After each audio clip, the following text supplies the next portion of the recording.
Welcome to the weekly wrap up.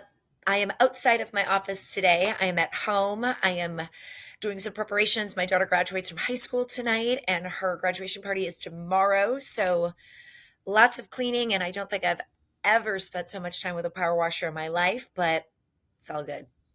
Let's get into the market. Interest rates are better as we round out the week than when we started. We knew that as long as the debt ceiling passed, that we would see some improvement. The last 2 weeks have been really rough, and we are now starting to see some improvement.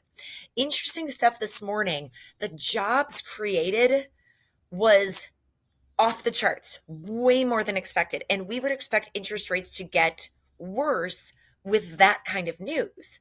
But what was also interesting is the unemployment rate increased.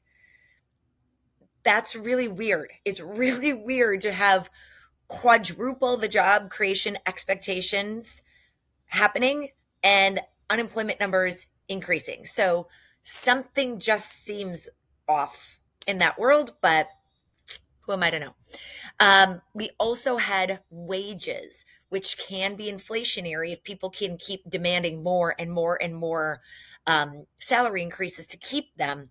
This year over year has now gone on the decrease, which also tells us that the labor market is getting a little bit tighter, but you wouldn't know it with the job created numbers. So again, something just seems a little bit off in those numbers. And the market is telling us that too, because interest rates are pretty flat this morning based on that news. And normally, those job creation numbers would make those interest rates go way higher. So the market also thinks something isn't quite right. The only other thing I want to let you guys know today is there are lots of clients that are talking to us about, how we're comparing interest rates, and they're giving us estimates, and clients are coming and saying, yes, I'm getting this rate and it has no points. But then when we actually get a written estimate, it is showing points. So guys, always keep in mind that interest rates and fees, origination or discount points, go hand in hand. The lower the interest rate, usually the more cost there is to get it.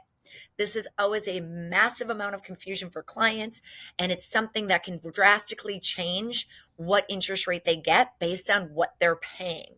Right now, it's not our recommendation to pay a bunch of points to buy the interest rate down, simply because if we think the rates are going to come down in the next year because inflation is already coming down, it's very likely we're going to be refinancing, and it usually takes about 2.9 years to about 3.5 years to recoup points. So would be a waste of money. So just make sure that your clients are really understanding what they're looking at. If not, send it to us. We will help them out. Guys, have a great rest of your Friday and weekend. Thanks for watching.